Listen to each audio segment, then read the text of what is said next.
Hello friends, welcome to यज्ञ investment academy. आज हम करेंगे एक म्यूचुअल फंड रिव्यू और फंड का नाम है एसबीआई ब्लू चिप फंड। एक अभी तो इतना नहीं कह सकता, बट एक थोड़ा सा पास्ट में अगर हम जाएं तो एक फेवरेट फंड था इन्वेस्टर्स का। SBI blue chip fund large cap category में, मतलब शायद 2018-19 में अगर हम जाएं तो बहुत ही ज्यादा फेवरेट फंड है, और उसका एसेट अंडर मैनेजमेंट भी ये बताता है कि वो बहुत ही फेवरेट फंड है। इन्वेस्टर्स का 20,000 करोड़ से बड़ा फंड है वो। तो उसके बारे में आज डिस्कस करेंगे। परिमल, आपको एसबीआई ब्लू चिप के बारे में आई एम श्योर बहुत क्वेरीज आती होंगी। राइट। तो मैं परिमल शेयर कर रहा हूँ अपना स्क्रीन। परिमल, होपफुली आपको ये दिख रहा होगा। तो मैंने yes, directly perfectly right. MF यज्ञा, जो हमारा प्लेटफॉर्म है जहां पर हम ये डिटेल रिव्यूज करते हैं, मंथली अपडेट्स करते हैं, डायरेक्टली मैंने वहां का ही लिंक आपके साथ शेयर कर दिया परिमल, सो दैट हम यहीं पर डायरेक्टली एक रिव्यू कर पाए चीजों का। ट्रू। ठीक है? और लोगों को यहाँ पर जिस तरह से हम करते हैं तो वो एक लोगों को समझ भी आएगा कि किस डिटेल में हम एक फंड के बारे में बात करते हैं। राइट। तो यहाँ पर अगर हम ओवरऑल रेटिंग्स डिटेल में लास्ट में बात करेंगे, बट एक अच्छा फंड है ओवरऑल। ठीक है, तो इसमें कोई डाउट नहीं है कि फंड अच्छा है। ये एक चार्ट बहुत इंपॉर्टेंट चार्ट लगता है मुझे। फंड जो है अभी एक प्योर लार्ज कैप फंड है परिमल, तो डेफिनेटली 80% इनको मिनिमम लार्ज कैप्स में रखना ही है। राइट। और ये मैंडेट आया ऑलमोस्ट आई थिंक 2017 में, राइट परिमल? राइट। ट्रू। तो जब वो कैटेगराइजेशन क्लियर हो गए। क्लियर हुआ। उससे पहले आप देखोगे तो उनका वैसा ही चलता था, मतलब वैसे ये लार्ज कैप ही रहा है हमेशा फंड। लेकिन 60 to 80, बीच में 70% भी हो गया था, तो ऐसा चल रहा था। लेकिन उसके बाद ऑब्वियसली इन्होंने मैनेज किया, बढ़ाया उसको, और ऑलमोस्ट 80% से ऊपर अब 84% लार्ज कैप में है। तो clear large cap focus fund है, और large cap means top 100 companies in India according to market cap. ठीक है, तो वो लार्ज कैप है। पुराना फंड है, 2006 का फंड है, तो एक अच्छा एक्सपीरियंस्ड फंड है। और एक एक्सपीरियंस्ड फंड हाउस भी है। एक्चुअली इंडिया का सबसे बड़ा फंड हाउस है एसबीआई म्यूचुअल फंड करंटली। तो वो एक आप अच्छे फंड हाउस के साथ रहेंगे अगर आप इसमें इन्वेस्ट करेंगे तो। राइट। दूसरा है एसेट अंडर मैनेजमेंट परिमल। ये एक देखिए आप कितना जबरदस्त इसमें चेंज है, कि जैसा मैंने बताया था कि 2-3 साल में बहुत फेवरेट फंड रहा है, और यहाँ पर वो फेवरेटिज्म क्लियर पता चल रहा है उसका। परिमल देखो, ये एक्चुअल में है ये 2006 का फंड, लेकिन ये 2014 तक 1000 करोड़ से कम का फंड था परिमल। राइट। और उसके बाद आप देखो कि जो उसकी ग्रोथ हुई है, मतलब 2016 से 2017 सिर्फ एक साल में उसने ऑलमोस्ट 2.5 टाइम्स ग्रो किया। उसके बाद डबल ग्रो किया, राइट? फिर वो लगातार 20,000 करोड़, अभी वो उसके आसपास वो बना हुआ है, राइट? तो आई इससे थिंक मिस्टर नवनीत मुनोत का जादू अच्छे से चला है यहाँ पे, जो बिल्कुल उन्होंने पूरा अपना मैनेजमेंट स्टाइल लाई एसबीआई पे। आई बिल्कुल think that has shown a lot of results to SBI. बिल्कुल एंड अगर टोटल एयूएम के हिसाब से भी बोलोगे, overall not only fund but fund house का एयूएम भी। सो बिल्कुल। जिस तरीके से इनको ईटीएफ में पैसा मिल रहा है बिकॉज ऑफ ईपीएफओ का जो पैसा आ रहा है मार्केट में, हाँ, तो वहां से मेजरली वो पैसा एसबीआई में ही पार्क हो रहा है। दो बहुत लोगों को लगता है SBI is a PSU kind of fund house. No, SBI mutual fund SBI bank की सब्सिडरी है, बट उसका वर्किंग जो है वो एग्जैक्टली एक प्राइवेट म्यूचुअल फंड की तरह चलता है। तो बिल्कुल। बहुत ही एग्रेसिव, बहुत इन डेप्थ रिसर्च का इनका ओवरऑल टीम है। सो उसी के लिए उसके रिजल्ट्स हमें दिख रहे हैं। सो नंबर 1 एयूएम वाइज ये कंपनी बनी है, इसमें कोई दो राय नहीं है। Even performance wise not only blue chip but other funds भी है इस फंड हाउस के, वो भी काफी अच्छी तरीके से परफॉर्मेंस दिखा रहे हैं। यस, और मेरे ख्याल से आप जैसा बोल रहे हैं 5-6 साल, मतलब शायद नवनीत मनोज जी आए थे 2009-10 में। राइट। उसके बाद वो पूरा चेंज होने के बाद ही वो, मतलब लास्ट 6-7 साल में इस फंड हाउस में के बहुत अच्छे अच्छे फंड्स हैं, और बहुत ही अच्छा परफॉर्म कर रहे हैं। और ये बहुत ही डिफरेंट है परिमल, कि एक और फंड है, मतलब जो एक पीएसयू माना जाता है, वो है यूटीआई।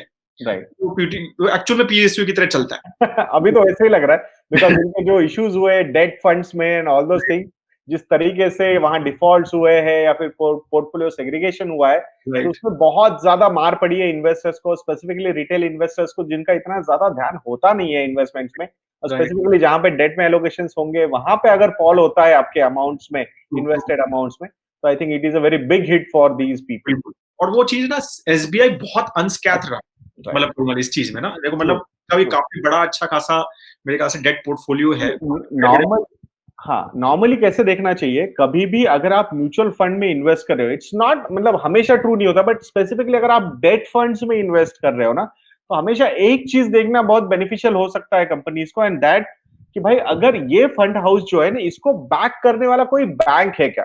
जैसे आईसीआईसीआई का आईसीआईसीआई बैंक है, एचडीएफसी का बैंक है, या फिर कोटक के लिए बैंकिंग सपोर्ट है, या फिर एसबीआई के लिए, कैसा इनका नाम ओवरऑल ब्रांड उस पे बैठा होता है, तो वो एक छोटे से अमाउंट के इनकम के लिए they will not take that hit. वहां बहुत क्लियर इंस्ट्रक्शंस शायद मैनेजमेंट की तरफ से जाते हैं, और इसीलिए जो सेग्रीगेशन है, आप मुझे ज्यादा ऐसा हार्डली कोई सेग्रीगेटेड पोर्टफोलियो याद आ रहा है, अगर वो एसबीआई का है या फिर आईसीआईसीआई का है या फिर एचडीएफसी का है या फिर कोटक का। इवन एचडीएफसी जहां पे वो प्रॉब्लम हुआ था एसएल का, उन्होंने अपने बैलेंस शीट पे लिया उसको कॉल, एंड देन दे टूक loss also. I think last quarter के जो रिजल्ट्स है उसमें 120 करोड़ का लॉस है उनको वहां से, तो they took it on their balance sheet, because management बिल्कुल नहीं चाहेगा कि भाई इसका इंपैक्ट मेरे बैंकिंग पे, जो मेन बिजनेस है, कोर बिजनेस है मेरा, वहां पे कुछ होना चाहिए। तो ये हमेशा लोगों ने याद रखना चाहिए, स्पेसिफिकली अगर डेट साइड में हम बात कर रहे हैं तो अब हम बात करते हैं मूला की, परिमल की रिटर्न्स की जो बात कर रहे हैं कि इतना फेमस फंड है, हम जब बात कर रहे हैं सब, तो रिटर्न्स कैसे दिए हैं? तो ट्रेलिंग रिटर्न्स तो कुछ ज्यादा मेरे को अट्रैक्टिव नहीं लगे इनके, कि कैटेगरी एवरेज के काफी सिमिलर ही हैं, 10 इयर्स भी, इवन 5 इयर्स भी, और 3 इयर्स, 1 ईयर, ठीक है।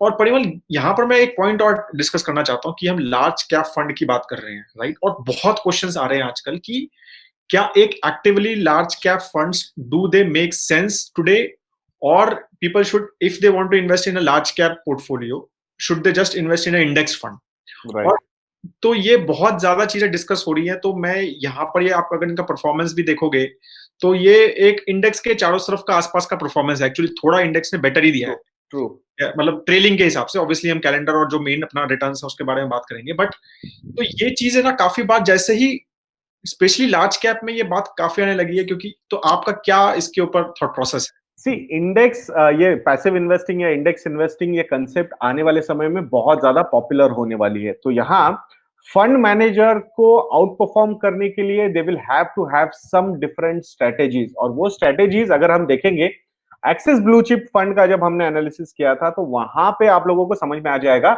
if you want to outperform the index, if you want to outperform your category, you will have to go concentrated bets.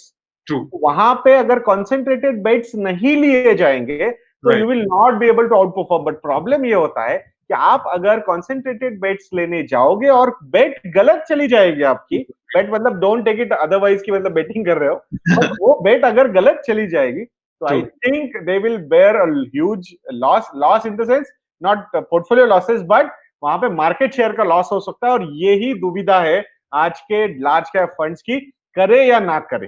करेंगे तो फिर रिस्क है, और ना करे तो भी रिस्क है, बिकॉज अभी ये इंडेक्स इन्वेस्टिंग बढ़ती जाएगी। तो I think over the longer horizon, अगर हम 1-2-3 साल के बाद बात करेंगे, तो मुझे लगता है एक्टिवली मैनेज फंड्स को कुछ स्पेसिफिक स्ट्रेटेजीज चलानी पड़ेंगी लार्ज कैप साइड में, तभी वो आउट परफॉर्म कर पाएंगे। या फिर जो 20% का बचा हुआ स्लॉट है इनके पास अवेलेबल, राइट, वहां पे कुछ स्मॉल या मिड कैप स्टॉक्स को एलोकेशन लेके that extra alpha needs to be generated. Otherwise there are lot of influencers which are available on social media who are training these people कि भाई index में invest करो, index में invest करो, index में invest करो, and there is nothing wrong about that. So there is nothing. So अगर वो आउट परफॉर्म नहीं कर पाएंगे, so definitely they are going to be replaced by these ETFs and index funds, जो हमने वैनगार्ड यूएस मार्केट्स में करता हुआ हमने देखा हुआ है। तो वो पूरा का पूरा एक्टिव फंड मैनेजमेंट को एटलीस्ट लार्ज कैप साइड में डिस्टर्ब करता हुआ नजर आ सकता है।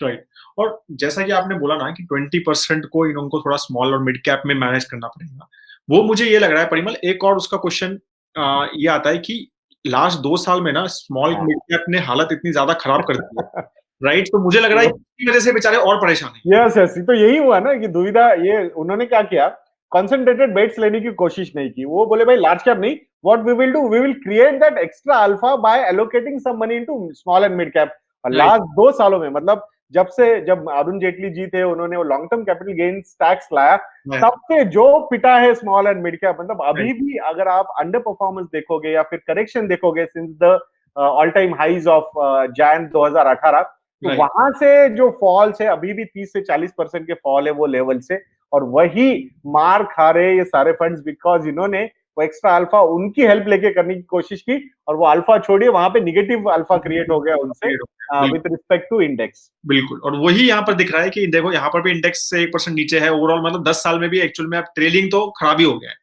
राइट। अगर हम कैलेंडर, जो ज्यादा इंपॉर्टेंट कंसिस्टेंसी का पैरामीटर लगता है मुझे, और मैं बहुत हम वाउच करता हूँ रोलिंग और कैलेंडर इसके ऊपर, तो उसके हिसाब से देखो परफॉर्मेंस इनका 2012 में बहुत अच्छा था, 2014 में बहुत अच्छा था, 2015 अच्छा था, लेकिन उस टाइम परिमल ये सारी रिस्ट्रिक्शन नहीं थी, 80% राइट। तो ये चीज हमें बहुत ध्यान रखनी है कि आगे जब ये रिस्ट्रिक्शन आई 2017, 18 और 19, राइट, तो आपने देखा कि वो परफॉर्मेंस जो है वो आसपास मतलब एक्चुअली थोड़ा खराब लगाड हो गया, वो लगाड हो गया कंपेयर टू इस पे। और एक उसका ये भी इम्पैक्ट रहा, एयूएम भी बहुत ज्यादा बढ़ा इनका, बिल्कुल, उसके चक्कर में भी फिर वो एक्सपेंस रेशियो भी प्रॉब्लम देके जाता है ऐसे टाइम्स पे, तो वो सारी चीजें यहाँ पे परफॉर्मेंस में आती हुई नजर आई। लेकिन कैटेगरी एवरेज भी कुछ खास नहीं, मतलब वो देखो आप कि ऐसा नहीं है कि कैटेगरी एवरेज, चलो भाई मेरे ही फंड ने अच्छा ना किया हो तो मैं ना इनको ब्लेम नहीं करूंगा।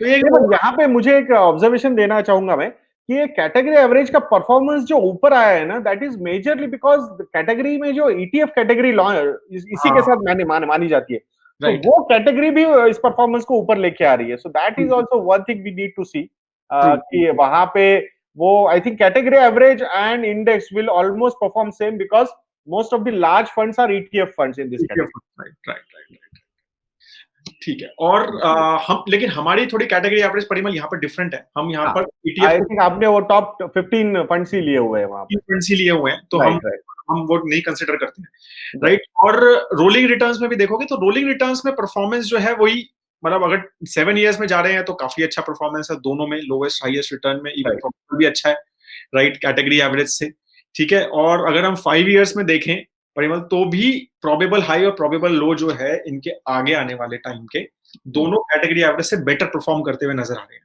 राइट।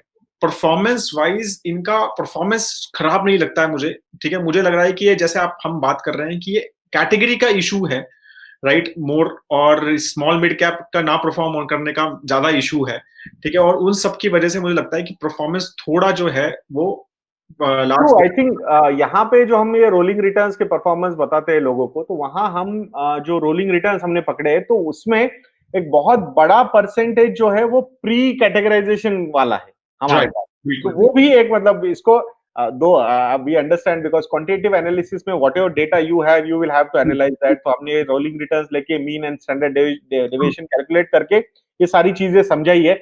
पॉइंट यही है बिकॉज ऑब्वियसली कैटेगरी एवरेज भी उसी तरह से परफॉर्म कर रहा है, उनके पास भी वही कैटेगराइजेशन था पहले, and now with this fund also.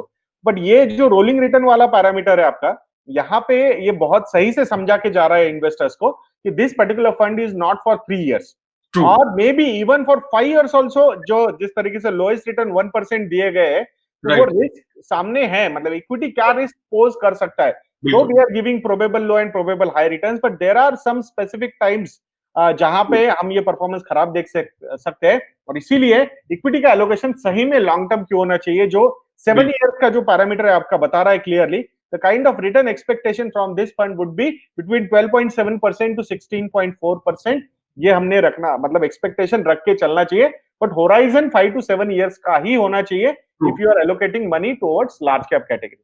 बिल्कुल बिल्कुल बिल्कुल, नहीं सही बात है, ये बहुत इंपॉर्टेंट पॉइंट आपने बोला कि ये एक इक्विटी का कितना बढ़िया एलोकेशन है कि कभी भी इस फंड ने अगर 5 साल होल्ड किया है, और ये 2005 का फंड है, राइट, 5 साल किसी ने इस फंड को होल्ड किया है तो नेगेटिव रिटर्न्स नहीं दिए कभी भी। आई थिंक, और ये भी पैरामीटर ये जो 1% का दिख रहा है ना, ये मेजरली अभी एक फॉल हुआ है उसके चक्कर में दिख रहा है। Otherwise for 5 years also the percentage was quite handsome. I think 8-9% का परसेंटेज था, या फिर इवन 10% भी था। तो वो ये अनप्रेसिडेंटेड इवेंट हुआ है, उसके चक्कर में 40% का करेक्शन, फिर बाद में थोड़ा ऊपर आया है सारी चीजें, बट डेटा तो खराब करके जा चुका है वो जो इवेंट हुआ है उसकी वजह से। राइट, ठीक है। तो और एसआईपी रिटर्न्स तो मेरे को लगता है काफी ट्रेलिंग रिटर्न टाइप में ही चलते हैं, तो मतलब मेरे को बहुत खराब परफॉर्मेंस नहीं लगा है। मुझे ये लग रहा है कि एवरेज अभी भी परफॉर्म करने का काफी अच्छा ये कर सकता है फंड, ठीक है। अगर थोड़ा स्मॉल मिड कैप स्पेस थोड़ा इंप्रूव होगा तो वहां से थोड़ा अल्फा क्रिएट करके ये परफॉर्मेंस अच्छा दे, वो चांस भी अभी ज्यादा हो सकता है। बिकॉज अगर हमने हमेशा देखना चाहिए कि ट्रेलिंग में जब खराब परफॉर्मेंस देखा जाता है से सपोज 4-5 साल का, सो नॉर्मली उसके बाद वाला जो हो रहा है पीरियड होता है ना, वो काफी अच्छी तरीके से परफॉर्मेंस आता है, specifically small and mid cap categories में। तो अगर इन्होंने ये अपनी स्ट्रेटेजी है वही कंटिन्यू रखी, नॉर्मली यही होता है, we should not keep on changing our strategies. तो अब अगर वही स्ट्रेटेजी इन्होंने कंटिन्यू रखी, so I strongly feel कि these funds will beat the passive indexes in coming 2-3 years. Let us all see कि whether will be right or wrong. So I think वक्त ही बताएगा वो चीज। तो राइट। और ये जैसे आपने बोला कि फंड हाउस जो है वो काफी अच्छे से मैनेज्ड फंड हाउस है। और जब नवनीत मनोज जी CIO बने कंपनी के, उसके बाद ये सोहिनी अंदानी जी बहुत फेमस एक लेडी फंड मैनेजर हैं हमारे उसमें। Right. She came and I think वो उसके बाद ही ये fund actually started improving and performance started doing very well. और एक काफी अच्छे फंड मैनेजर है, ठीक है, काफी अच्छा परफॉर्मेंस दिया हुआ है। तो मुझे लगता है कि मतलब we should not doubt the fund management as such किसी भी तरह, राइट। बहुत स्ट्रॉन्ग फंड मैनेजमेंट लगता है मुझे, ठीक है। जो आई थिंक ये बड़े जो फंड हाउसेस है ना, जिनके एएम्स बहुत ज्यादा है, तो इट इज नॉट, आई मतलब दो आई अंडरस्टैंड कि इसमें आप मुझे डिबेट कर सकते हैं कि स्मॉल कैप का जो फंड मैनेज होता है वो एक फंड मैनेजर ही बहुत सही से मैनेज कर रहा है। But normally what I have seen कि अगर लार्ज कैप साइड के फंड्स होंगे ना, तो it's a process of that particular fund house which matters a lot. वहां पे majorly it's not only about one fund manager. I think the overall team of that particular fund house will be responsible, specifically with the CIOs like Navneet Munot and other people like Naren Sankaran for ICICI, या फिर बाला for Birla, though he is a CEO but still he was a fund manager and उनकी journey भी काफी सही रही है वहां से। Overall I think it's a process which matters a lot for bigger fund houses. True. Right. और sector का परिमल मेरे ख्याल से ये तो एक काफी कंसिस्टेंट ही है कि 35% है फाइनेंशियल में, तो बट वो लार्ज कैप में वैसा ही सेक्टर एलोकेशंस हैं, 35% के आसपास है, तो वैसा कुछ नहीं है। बाकी काफी अच्छे से डाइवर्सिफाइड है, और किसी सेक्टर में इन्होंने बड़ा कोई, आई थिंक ये एक चीज है ना जो हमने ध्यान से देखनी चाहिए यहाँ पे। जून 2020 में अगर 35% का, राइट ना, 35%, 35% का एलोकेशन है टुवर्ड्स बैंकिंग। तो यहाँ पे अगर हम इंडेक्स को देखेंगे ना, तो इंडेक्स का weightage actually banking and financial services पे नीचे जा चुका है अभी। I think it has gone down to 25%। अब यहाँ से ये एक रिस्क है, ये एक्टिवली मैनेज फंड्स के लिए एक थोड़ा सा रिस्क है, बट रिस्क टू रिवॉर्ड भी हो सकता है उसका, because what I feel in coming times there will be a lot of consolidation which can happen in this particular space, जहां पे एटलीस्ट ये जो एलोकेशन है, जैसे कि एचडीएफसी बैंक हुआ, आईसीआईसीआई बैंक हुआ या कोटक बैंक हुआ, इनकी अगर एलोकेशन है इनके पास, सो डेफिनेटली जिस तरीके का एक करेक्शन हमने बैंकिंग निफ्टी में स्पेसिफिकली देखा है, तो वहां से रिवर्सल अगर स्ट्रांग हुआ तो इनका एक्स्ट्रा एलोकेशन होने की वजह से compare to the index, I think outperformance create करने के chances are also there. But quote unquote कि यहाँ पे अगर रिजल्ट्स खराब होते या फिर एनपीए का प्रेशर और ज्यादा बढ़ जाता है बैंक्स पे, तो I think this strategy can backfire to these funds. तो इन्वेस्टर्स ने ये समझ के यहाँ पे इन्वेस्टमेंट्स करने चाहिए। तो उनका आप अगर डाइवर्सिफिकेशन इवन बैंकिंग में देखोगे ना, तो स्टॉक्स देखिए आप, HDFC bank, ICICI bank, Kotak Mahindra bank, मुझे लगता है कि मतलब बहुत ही स्ट्रॉन्ग बैंक्स है। मतलब आपको क्या लगता है कि, मतलब मेरे को लगता है कि बेटर होने के चांसेस ज्यादा है। I think specifically HDFC Bank and Kotak Bank, because we cover these things in our model portfolios also, so we are also quite positive on these fronts. I think Kotak Mahindra Bank का जो अभी quarterly result I was analyzing, तो वहां पे mister Uday Kotak का conservative जो approach है वो सामने आ गया था, because they are kind of degrowing their loan book. So these are some indicators which are telling us that कि शायद आने वाला समय थोड़ा सा टफ हो सकता है, तो वहां पे ऐसे बड़े प्लेयर्स के साथ रहना ही सही रहेगा, रादर देन स्मॉल बैंक्स वगैरह ऐसे। So overall I think life insurance industry में भी 3% के एलोकेशन से ICICI prudential life insurance and HDFC life insurance, I think this particular allocation of these stocks actually is adding more value to this fund, because index में अगर हम बात करेंगे तो इंडेक्स में निफ्टी 50 में एचडीएफसी लाइफ की अभी जस्ट एंट्री हुई है, ज्यादा एलोकेशन भी नहीं मिला है, ICICI prudential life insurance is still not the part, और ये इंश्योरेंस इंडस्ट्री स्पेसिफिकली एक एक्स्ट्रा अल्फा क्रिएट करके दे सकती है for this fund, specifically into financial services sector. ये हमने देखना चाहिए। आई थिंक आने वाले समय में these are some trends which we will be keenly watching. तो मुझे तो ऐसा लगता है परिमल कि लार्ज कैप में तो अगर जिसके पास रिलायंस कम था तो वो बेचारे की तो हालत ही खराब है। यस यस यस यस 4% यहाँ निफ्टी में 13% वेटेज है यस रिलायंस का, आई थिंक लगार्डनेस का ये एक बहुत बड़ा रीजन हो सकता है इनफैक्ट का भी। राइट। तो बाकी अगर आप देखोगे तो बिल्कुल कीपर है, मतलब ये फंड जो है आप 10-10 साल से स्टॉक्स रखे हुए हैं। राइट राइट टॉप 6 स्टॉक्स हैं, वो कमाल की बात है कि राइट 2011 में ही आई थिंक सोनी ट्रू अंदर ट्रू आई ट्रू थी, यस और यस उन्होंने टॉप 6 स्टॉक लगातार 10 साल से 10 अपने साल पास से रखे रखे हैं। हुए वो ट्रू एक ट्रू लॉन्ग टर्म होराइजन दिख रहा है एकदम, ये बहुत अच्छी चीज लग रही है मुझे। राइट तो राइट स्टॉक लेना है तो रखना है, ऐसा नहीं है यस जा रहे हैं आ रहे हैं जा रहे हैं आ रहे हैं ज्यादा। नहीं नहीं नहीं टॉप 6 स्टॉक जो है वो आई थिंक लगातार लार्ज कैप में you don't have choice also, अगर कभी रिडेम्पशन प्रेशर आता है तो I think these are the most liquid stocks available in the market, तो वो रखना ही पड़ेगा। जैसे कि ITC, HDFC bank and Reliance, ये तो हर एक कंपनी म्यूचुअल फंड में पार्ट होंगे, भले वो मिड कैप में भी हो, बिकॉज लिक्विडिटी मैनेज करने के लिए शायद ये स्टॉक्स रखने पड़ते होंगे। ट्रू ट्रू ट्रू सही कह रहे राइट हो, राइट। और राइट तो एक और चीज जैसे आपने परिमल मेरे को बीच में हमने बात की थी कि हम 56 स्टॉक्स फोकस्ड, हाँ 56 स्टॉक्स हैं।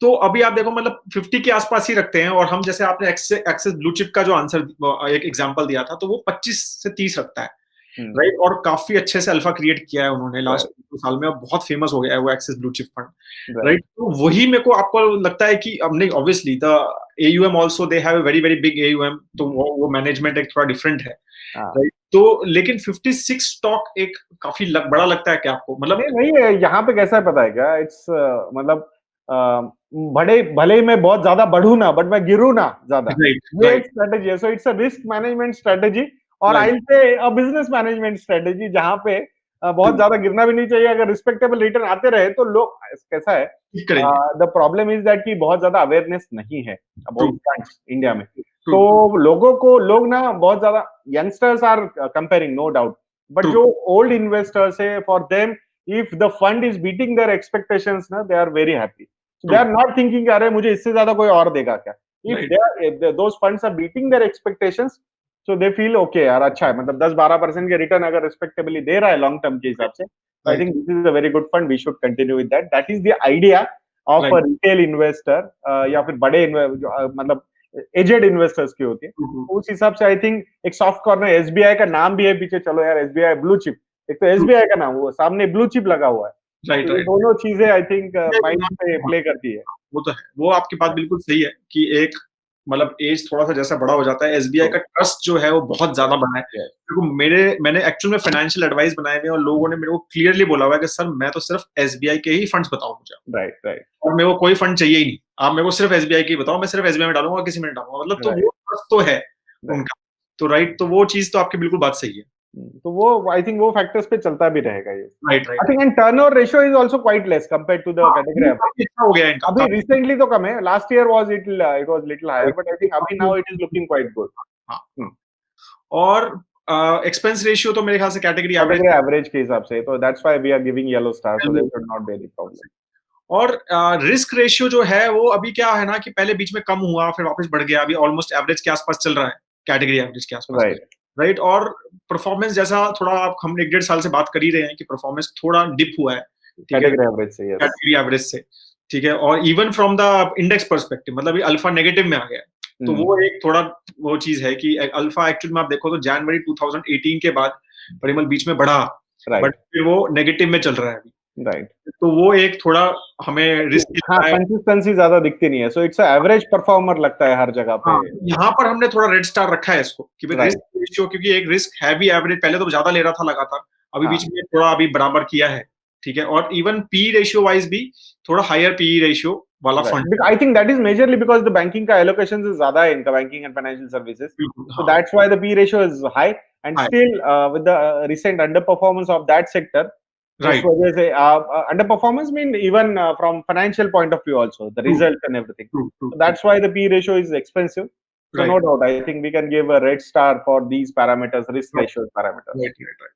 तो ये ओवरऑल ये है थॉट प्रोसेस फंड का, राइट। तो मतलब मुझे फंड में एज सच कुछ इशू नहीं है, जैसा आप बोल रहे हैं कि मतलब 5-7 साल के लिए अगर किसी को पार्क करना है मनी, और एक बहुत ज्यादा हाई एक्सपेक्टेशन नहीं है किसी का, राइट, एक मार्केट से थोड़ा सा ऊपर का एक्सपेक्टेशन, लोअर डबल डिजिट, हाँ, मार्केट से थोड़ा सा ऊपर का एक्सपेक्टेशन, मतलब मेरे को लगता है कि इंडेक्स से अगर आप कोई आदमी सोच रहा है कि 1-1.5% एक्स्ट्रा है, तो ये फंड मेरे को लगता है कि नेक्स्ट 4-5 इयर्स में वो दे सकता है। अभी तो मतलब वैसे लग रहा है, लेट अस सी हाउ हाँ, मतलब इंडेक्स के इन्वेस्टिंग कैसे इंप्रूव होती है, क्या होता है, right, because even NSC and BSC are also trying very hard to implement that those indices, new indices also. So I हाँ, थिंक वो लार्ज बात कैप है। में भी नए नए इंडेक्स आ रहे हैं, जैसे कि NV20 का एक इंडेक्स है जो निफ्टी वैल्यू 20 का, तो वो भी काफी बढ़िया परफॉर्मेंस दिखा रहा है। क्वालिटी वाले भी इंडेक्स इन्होंने लॉन्च किए हुए निफ्टी ने। I think interesting times are ahead for large cap categories. Let us see whether fund manager wins or a research team of exchanges win. Right. तो वो देखना होगा। Yes, right. तो फिर मेरे को लग रहा है काफी अच्छा रहा हमारा ये रिव्यू, ठीक है, ओवरऑल आई थिंक अच्छा आइडिया आया होगा।